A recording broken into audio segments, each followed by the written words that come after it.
Assalamualaikum warahmatullahi wabarakatuh. Izin bertanya Tuan Guru tentang hadis penghafal Al-Quran yang lupa hafalannya, bahwa kala ia akan bertemu dengan Allah Subhanahu wa Ta'ala dalam keadaan juzam. Yang ingin saya tanyakan adalah bagaimana kriteria lupa di dalam hadis ini. Sekian, wassalamualaikum warahmatullahi wabarakatuh. Waalaikumsalam warahmatullahi wabarakatuh. Menghafal Al-Quran adalah suatu kemuliaan. Para sahabat semua menghafal Al-Quran. Begitu mendengar Al-Quran dihafal oleh beliau-beliau. Baginda Nabi juga tidak perlu dibahas lagi. Dan orang-orang saleh, para ulama dari masa ke masa, orang-orang mulia selalu menjadikan Al-Quran itu sebagai idola, kesukaan, hobi, sehingga dihafal.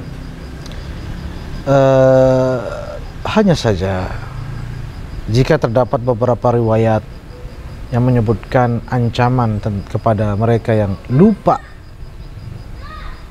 pada hafalan Al-Quran, itu yang perlu diluruskan pemahamannya. Bukan ancamannya kepada yang lupa pada hafalannya, melainkan yang lalai daripada mengamalkan dan menghormati, memuliakan Al-Quran.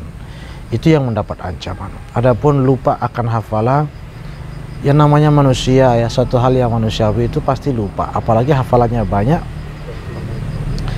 dan kemudian tidak ada banyak luas waktu dan tidak banyak kelonggaran waktu untuk mengulang hafalan, berbagai kesibukan, kewajiban-kewajiban, menafkahi keluarga dan lain sebagainya, sehingga tidak banyak waktu untuk mengulang hafalan, maka terlupakan beberapa atau sebagian tanpa disengaja, dalam arti ya tidak dimaksudkan melupakan hafalan itu, maka itu jelas tidak menjadi masalah, tidak menjadi dosa.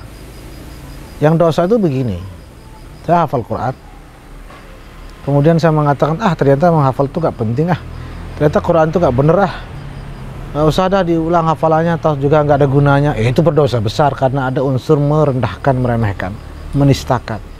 Tapi kalau tetap mengagungkan Al-Quran, tapi karena kesibukan, karena satu dan lain, ataupun faktor kesehatan, ya, banyak pikiran sehingga terlupakannya, tidak masalah, ya. Justru yang paling utama adalah mengamalkan dan membesarkannya. Anggap saja orang menghafal Al-Quran sangat kuat hafalannya tapi tidak mengamalkan, jelas itu malah berdosa, ya. Tapi tetap menghafal Al-Quran satu kemuliaan, diamalkan dan dijunjung tinggi, itu juga kemuliaan yang harus menyertai kemuliaan menghafal tersebut. Nah, maka ya, bukan, sekali lagi, ancaman yang disebutkan tadi, saya sendiri belum begitu menelaah seperti apa redaksinya. Hanya saja memang secara umum di dalam Al-Quran ketika disebutkan melupakan, di situ bukan melupakan hafalan, tapi lalai akan mengamalkan perintah-perintah Al-Quran.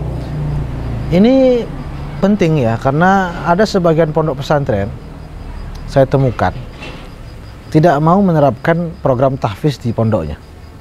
Ketika ditanya kenapa, nanti mereka santri ini akan lupa, terus kalau mereka lupa mereka akan berdosa, maka kitalah yang menanggung dosanya, katanya, karena membuat mereka menghafal. Loh, kan itu kan berlebihan, itu sudah jauh bablas kemana-mana.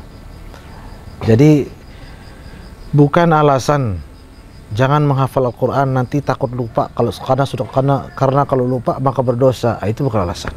Tetap menghafal Quran itu silahkan, dan jika lupa tidak masalah selama lupanya itu manusiawi, wajar, tanpa ada unsur penghinaan terhadap Al-Quran, semata-mata karena kesibukan dan seterusnya.